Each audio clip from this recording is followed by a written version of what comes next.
अस्सलामुअलैकुम वरहमतुल्लाहि वबरकातुहू।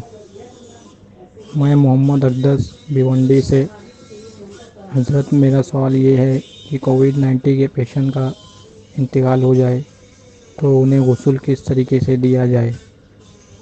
क्या बिना गुस्ल दिए हुए नमाज जनाजा हो सकती है? बिस्मिल्लाहिर्रहमानिर्रहीम।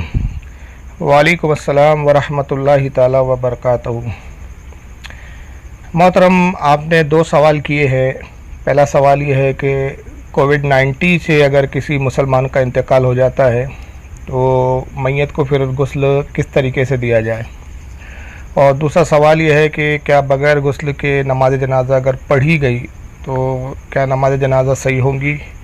ये दो सवाल है आपके। तो पहले सवाल का जवाब तो ये है कि मैयत को गुस्ल देना, अगर कोई मुसलमान का इंतकाल होता है तो शरीयत का हुक्म यह है कि मुसलमान मोमिन की मैयत को गुस्ल देना ये फ़र्ज़ किफ़ाया है। और फ़र्ज़ किफ़ाया ये है कि अगर बाज़ लोगों ने मैयत को गुस्ल दे दिया तो सबसे ये साक़ित हो गया ये हुक्म। और अगर खुदा ना खास्ता बस्ती में, जिस बस्ती में किसी मुसलमान का इंतकाल हुआ, बस्ती के किसी एक शख्स ने भी मैयत को गुस्ल नहीं दिया, बग़ैर गुस्ल के ही अगर मैयत को दफन कर दिया गया, तो सारी बस्ती के लोग जो है वो गुनाहगार होते हैं। जैसा कि ये मसला फ़तावे आलमगीरी के अंदर किताबुस सलात अल बाबुल हादी वल अशरूना फिल जनाइज़ फ़स्ल सानी जिल्द नंबर 1 सफ़ा 158 पर बयान किया गया है।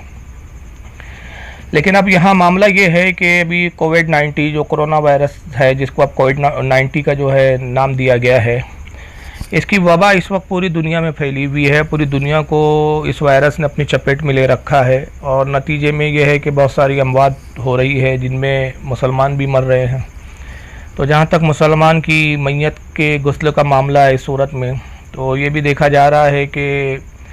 मरने के बाद जो है अव्वल तो डॉक्टर जो है उर्सा को लाश सौंप नहीं रहे हैं, बल्कि प्रशासन जो है अपने तौर पर जो है वो मैयत के साथ जो भी उनका मामला कर रहे हैं। बल्कि ये भी खबर आई कि बाज़ जनाज़ों को, जो मुसलमानों की भी जनाजे थे या मुसलमानों की मैयतें थी, माज़अल्लाह उनको जलाया गया। लेकिन बहरहाल अल्लाह का फ़ज़्ल व करम है कि हमारे कुछ गयूर सुन्नी मुसलमानों की कोशिशों से और हमारे कुछ ज़िम्मेदार उलमा की कोशिशों से प्रशासन इस बात पर तो आमादा हो गया कि अब अगर हम इसरार करें तो मुसलमान मैयत को वो सौंप देते हैं। लेकिन बड़ी ताक़ीद के साथ, और पुलिस साथ में होती है, और जब पुलिस साथ में होती है तो इजाज़त नहीं है कि आप मैयत को जो है छुए या गुस्ल दे, बल्कि एक प्लास्टिक के पैकेट में पूरी तरह से मैयत को पैक कर दिया जाता है। तो अब ऐसी सूरत में कि जब हुकूमत की तरफ से गुस्ल की इजाज़त नहीं है, छूने की इजाज़त नहीं है, तो फिर शरीयत का क्या मसला होगा, क्योंकि मैयत का गुस्ल जो है वो फ़र्ज़ किफ़ाया है और अगर ना दिया गया तो सारे बस्ती के लोग गुनाहगार होंगे। और अगर एक शख्स ने भी दे दिया, जैसा कि मैंने अर्ज़ किया, तो सब बरी ज़िम्मा हो गए। तो अब ऐसी सूरत में मामला ये है कि ये किया जा सकता है कि आप जो है बहुत नरमी के साथ और मोहब्बत के साथ डॉक्टरों को और पुलिस को और प्रशासन को ये समझाने की कोशिश करें कि देखिए, हमारे यहाँ शरान जो है शरीयत के मुताबिक मैयत का गुस्ल एक अहमियत रखता है। अब जैसा कि चूँकि छूने की इजाज़त नहीं है और प्लास्टिक के एक पैकेट में आप उसको दे रहे हैं, तो कम से कम इतनी इजाज़त हम ले लें उनसे, या इतनी बात हम उनको समझाने में कामयाब हो जाए कि हम इस मैयत को हाथ भी नहीं लगाएंगे, छुएंगे भी नहीं, बल्कि दूर से जो है हम नल के ज़रिए, पाइप वगैरह के ज़रिए जो है उस पर पानी बहा दें। इसलिए कि मैयत का जो है गुस्ल में एक ही फ़र्ज़ होता है, और वो ये है कि सारे बदन पर पानी बहाना। तो ये फ़र्ज़ है कि सारे बदन पर मैयत के जो पानी बहा दिया जाए, और अगर 3 मरतबा पानी बहाए तो ये मुस्तहब और सुन्नत है। जैसा कि फ़तावे आलमगीरी किताबुस सलात अल बाबुल हादी वल अशरूना फिल जनाइज़ फ़स्ल सानी जिल्द 1 सफ़ा 158 पर यह मसला बयान किया गया है। तो कोशिश ये करें कि हम प्रशासन को ये समझाएं, डॉक्टरों से इस बात की इजाज़त ले लें कि हम लाश को छुएंगे नहीं, बल्कि दूर से, काफ़ी दूर से पाइप के ज़रिए जो है मैयत पर पानी डालेंगे, तो ये गुस्ल की जो है अदायगी हो जाएंगी और फ़र्ज़ किफ़ाया जो है इससे लोग बरी ज़िम्मा हो जाएंगे। लेकिन अगर खुदा न खास्ता डॉक्टर हजरात इसकी भी इजाज़त ना दें कि नहीं साहब, इसकी भी इजाज़त नहीं है कि आप जो प्लास्टिक के पैकेट में जो मैयत को या लाश को जो है दिया गया है पैक करके, तो आप इस पैकेट को ना खोलें और ना इस पर आप पानी डालें, गुस्ल की भी इजाज़त नहीं है। तो अब यहाँ पर फिर एक मसला ये आ जाता है कि फिर जनाजे का क्या मामला है, मतलब जनाजे की नमाज का क्या मामला है इसमें। तो नमाज जनाजा का भी जो हुक्म है शरान वो ये है कि नमाज जनाजा भी फ़र्ज़ किफ़ाया है, यानी अगर एक शख्स ने भी नमाज जनाजा पढ़ ली तो सब बरी ज़िम्मा हो गए, और वरना जिसको ख़बर पहुंची इंतकाल की और किसी ने नहीं पढ़ा इंतकाल की ख़बर के बावजूद भी, तो सब के सब गुनाहगार हुए। जैसा कि दुर्र मुख्तार के अंदर किताबुस सलात बाब सलातिल जनाजा जिल्द नंबर 3 सफ़ा 120 पर यह मसले को बयान किया गया है। तो अब इस सूरत में कि नमाज जनाजा फिर कैसे पढ़े, क्योंकि नमाज जनाजा की शराइत में फिर एक अहम शर्त ये भी है कि मैयत का बदन और कफन पाक हो। तो बदन पाक होने से मुराद ये है कि जनाजे को मैयत को गुस्ल दिया गया हो। अगर मैयत को गुस्ल नहीं दिया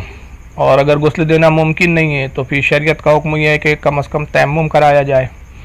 यानी बाज़ औक़ात ऐसा होता है कि कुछ लाशें ऐसी होती है या मरने वाले की कुछ कैफियत ऐसी होती है बाज़ औक़ात कि उसका गुस्ल मुमकिन नहीं होता, तो फिर हुक्म शरअ ये है कि ऐसी मैयत को जो है वो तयम्मुम कराया जाए। जैसा कि दुर्र मुख्तार किताबुस सलात बाब सलातिल जनाजा मतलब फ़ी सलातिल जनाजा जिल्द नंबर 3 सफ़ा 122 पर यह मसला बयान किया गया। लेकिन अब यहाँ पे जो है कोविड-19 का जो मामला है, कोरोना वायरस का जो मामला है,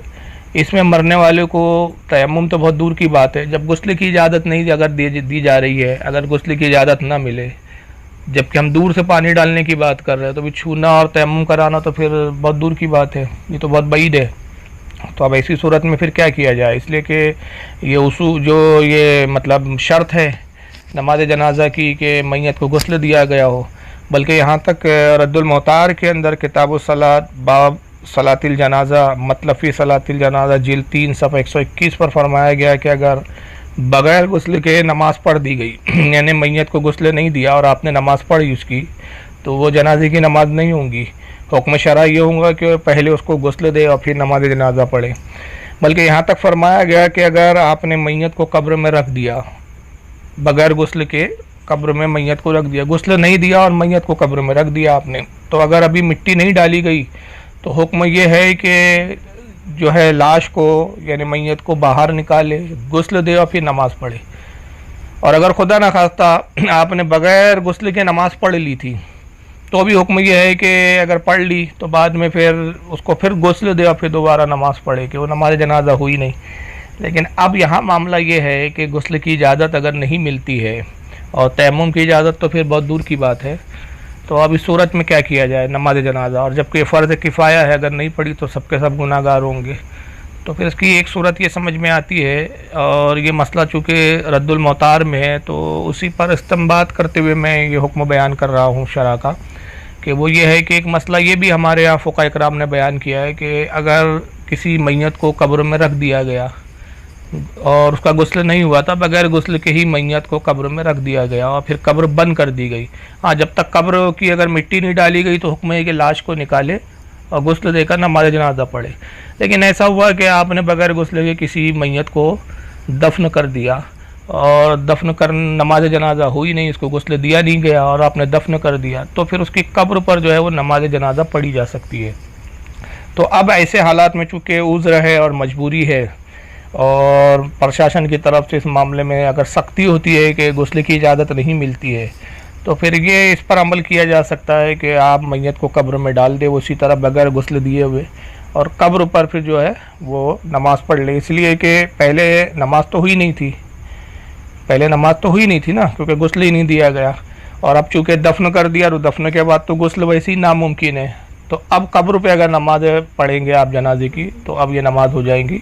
जैसा कि ये मसला रद्दुल मोहतार के अंदर किताबुस सलात बाब सलातिल जनाजा मतलब फ़ी सलातिल जनाजा जिल्द नंबर 3 सफ़ा 121 पर बयान किया गया है।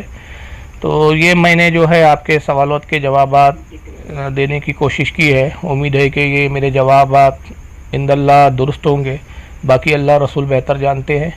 और अगर एक बात मैं इसमें अर्ज़ कर दूँ, क्योंकि ये एक जदीद मसला है और बिल्कुल हमारी फ़ुक़हा की किताबों में और हदीस में इस तरह से बिल्कुल कोई सही हुक्म आपको शायद नहीं मिलेगा, क्योंकि कोरोना वायरस और इस तरह के मामला ये बिल्कुल पहली बार सामने आ रहे हैं। तो ये जो हमारे फ़ुक़हा इकराम का हम पर एहसान है कि उन्होंने पहले ही कुछ ऐसे उसूल और कुछ ऐसे जुज़ियात बना दिए जो शरीयत के उसूल बना दिए कि जिन जुज़ियात की बुनियाद पर आज के हालात पर जो है अहकाम शरअ बयान किए जा सकते हैं। तो बहरहाल मैंने ये चंद मसाइल को पेश नज़र रख के ये मैंने एक उस पर आपको जवाब देने की कोशिश की है। अगर कोई आलिम इसे बेहतर जवाब दे तो मुझे भी आगाह करे। तो अगर मेरे जवाब से अगर उसका जवाब मुखालिफ हुआ और दलाइल उनके पुख्ता रहे तो इंशाअल्लाह मैं अपनी बात से रुजू कर लूँगा। और अगर उलमा मेरे इस मामले में इस बात की तायीद करें तो फिर इसी पर अमल किया जाए। वल्लाहु आलम सुम्मा रसूलु आलम। अस्सलामु अलैकुम व रहमतुल्लाहि ताला व बरकातहू।